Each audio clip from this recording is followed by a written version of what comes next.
before I get into this, first of all, look at the color. Color's a little bit, has somewhat of a pinkish hue to it, which is nice.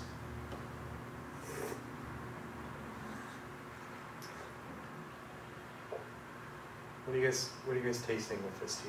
I smell vanilla. Vanilla, yeah, it does have sort of a creamy Madagascar kind of, or bourbon vanilla kind of taste to it. What else? What are some other things that you're... Let me tell you what's in it. You have shatavari. Shatavari is a fantastic Ayurvedic herb that is predominantly focused on targeting women's needs. So for hormonal balance, to helping through the menstrual cycle, helping with overall fertility, helping with vitality, women's sexual vitality as well. Again, I'm not here to make any, I'm not here to make health claims. I'm telling you what, according to Ayurvedic history, I'm not here to sell you guys and push you guys on, this will cure everything. So please, don't misinterpret what I'm saying. I'm telling you what has been traditionally taught to me about Ayurveda, about different Ayurvedic and Western herbs as well. I just want to make that very, very clear. Organic fennel. We'll use fennel in a lot of these because throughout the menstrual cycle, bloating is one of the characteristics that tends to happen. Organic rose, organic green rooibos, which is known to help with iron absorption. Organic lavender, chrysanthemum blossom, which is more of a yin, a very cooling type flower, botanical. Osmanthus, which has got this bright apricot type flavor and aroma to it within this small little yellow botanical. Hibiscus. Hibiscus is also cooling, which is sort of misleading because it's a bright red flower, so you think that it's more heating. But in fact, hibiscus is more cooling to the body as well. So, what do you guys think of this, Steve? Okay. This is a new line, by the way. This is different from the rest of our packaging. We sell it loose, and in about 3 weeks, we'll be having this available in sachets as well. So they'll be in like tea bag format in these tins. So it's a brand new project for us. We're really excited about it. Again, taste being a very important part of Ayurveda. It needs to be consumable and digestible and enjoyable as well. Anyone else want to share what they might be tasting or what they might be experiencing with it? A little bit nutty. Nutty, good. Yeah. Yeah. Okay. Is that from the fennel, or? It could be from the fennel. Shatavari also has somewhat of a nutty flavor to it. Shatavari is a beautiful botanical. It's a beautiful, beautiful botanical. There's a part of Shatavari that, according to Ayurveda, there are particular herbs that are in the shape of also particular parts of the human body. Ginseng, for example, which is known as more of a sexual tonic. If you look at it, it looks like two legs intertwined. Ginkgo, what's ginkgo good for? Memory. Memory. If you look at a ginkgo leaf, it actually looks like two spheres, or two sides of the brain. Bamboo. Bamboo is good for the lungs. It's also great for very high in fiber. So it's good for the lower digestive system. So it being good for the lungs helps to open up the lungs, helps to expand the lungs. So different botanicals in Ayurveda that will have particular shapes will also potentially be good according to Ayurveda for particular ailments.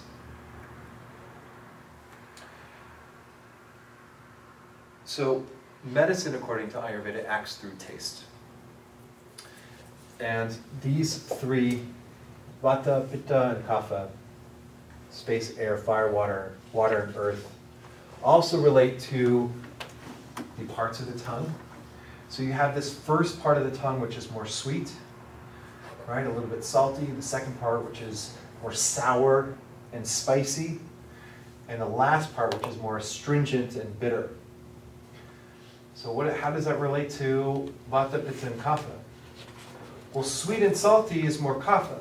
Kapha type people are attracted to more sweet, more thick, more heavy, saucy type foods. And this is the first experience of our life.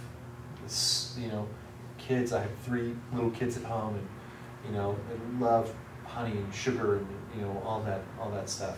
I do too.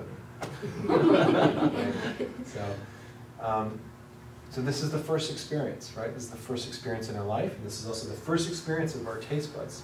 The body is designed very intelligently. If sweet was back here and we had to taste bitter first, how exciting would that be, right? It's like our body's intelligence. Taste something sweet. Go for the thick food. This is our survival. Our body's intelligent. Our body's smart. It's the mind that has to teach our body, okay, we're living in abundance. We have to work with all the sweet foods that are out there and kind of balance out with some of the bitter, because it'll help move everything else along as well. Spicy, right? Spicy and sour. So this is like if you think of an acidic food, sweet, a spicy food. This is more pitta. This is the medium part, right? Also the second stage of our life. This is the tongue again. And then vata, which is the very last part of the tongue. This is astringent and bitter. And there's a fine line in tea terminology between bitter and astringent. Astringent is a characteristic that you want to look for. Coffee is astringent, wine is astringent, tea is astringent. These are great things. Bitter is not necessarily something that you want to look for in the tea world. And again, it's a fine line. It takes a lot of practice and a lot of experimentation to really start to understand the line between the two. One of the things that we would do when I was at the Ayurvedic Institute is we would fast. Like every Thursday, we would take a different herb or a different botanical, and we would just have that one botanical. And we would learn the 3 different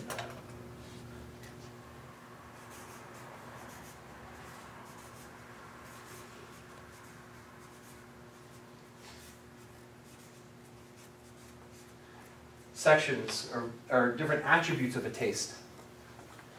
This is something that we would do with Ayurveda. We would go through rasa, again, which means taste, virya, and vipaka. So as you taste something, right, what is that sensation as you start to pre-digest the tea or the herb or the botanical? Virya is as it's digesting, and vipak is after it's left your body. So even though a tea or food or botanical might have left your body in its whole form, the remnants, the memory on a cellular level is still happening. That might sound very esoteric, okay, but digestion happens not just through this main part, but it happens through the blood, through the liver, through the whole. There's a very molecular, metabolic relationship that happens with foods and with botanicals, as well as conversations. So the same thing happens again with, let's say I tell you a joke, right? So I'm telling you the joke, you're listening to the joke, you're getting it, you might laugh, it's like, wow, that's really funny. You leave the class, you might think, that was freaking so great, that was so funny. And someone else might think, wait a second, that joke was kind of offensive. I didn't like that joke. So you have it as it's coming in, you have the interpretation, right, as it's happening. So I'm delivering it, you're interpreting it, and then there's the post-interpretation. So with the taste of an herb, or with a tea, or with a botanical, or a conversation, there are these 3 different things. You'll see it even with relationships, right? You might see someone, be very happy to see them, you can't wait to see them again, and you see them again, you're like, ah, they're bothering me, right?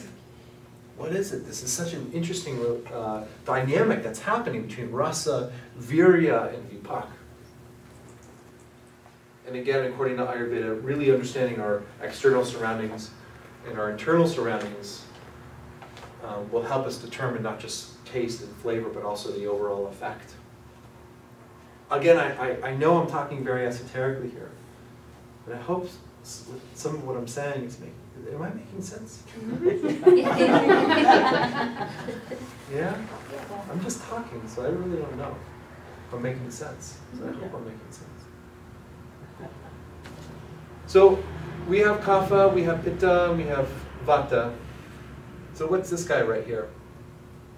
You take a look at the tongue, and you switch it around. You cut it open. No, I'm kidding. You take the tongue, you switch it around, and basically you have the opposite. So here you have kapha, you have pitta, you have vata, and here you have kapha, you have pitta, and you have vata. So that first stage of digestion is kapha, right? As the food starts to come down, it starts to digest, it starts to assimilate. Also our lungs are kapha. The lungs are known in Ayurveda as the seat of emotion. You see someone depressed, you see someone kind of not feeling so good. What happens is, they're collapsing their lungs a bit. They're sort of, they're depressed, right? They're not breathing as much, they're not inhaling, they're not inspired as much. But you see someone at the airport, you haven't seen them in so long. What do you, so-and-so, right? You take this deep breath, you breathe in, you're inspired, you inhale, you're taking air into your lungs, your capacity is expanded. Breath, according to Ayurveda, is so important. So we focus on our breathing, not just through drinking tea, but if we focus on our breathing, there are so many other things that we can begin to heal in our lives and in the lives of others. It's easy to sell, and you go to any market or turn on any channel on TV, there's someone selling something that's good for something. Which is great. We're surrounded by abundance, which is great. You have a patient that will go to 3 different doctors, and all 3 doctors are prescribing the same exact thing. But for some reason, this one patient says that doctor is the right doctor for me. That doctor is helping me. Same medicine, same pill, same prescription, same medicine. But there's a level of intention that might be happening within the doctor or within your relationship within that physician or healer or whatever. So intention and breath are very important, according to Ayurveda. So kapha is oftentimes stimulated through breath. Pitta is the digestive part. It's that fire, that digestive agni. This is where we're able to really assimilate. Even when you feel power, this is in our solar plex. Isn't that interesting? Solar plex? Think about solar. The sun, this is the digestive fire. This is pitta, this is the heat right here. The solar plex. And vata is more the intestines, the large intestines. This is the seat, this is the home of vata, where air and movement happens within the body. If someone's feeling constipated, it's easy for someone to feel isolated. It's easy for someone to feel like they're at a party and they're all alone at the party. Constipation can create a sense of isolation, a sense of inadequacy. Pitta, someone's digestive fire is just a little bit too strong, it's going to pour down into vata, and this is where a bowel movement that will happen a little bit too quickly. So by using different teas and using different herbs, we're able to balance out what's happening with the digestive system, but still through the power of breath and through the power of meditation and surroundings, both on a mental and a physical and emotional level, combining teas and combining herbs, we're able to balance out whatever might be happening with vata.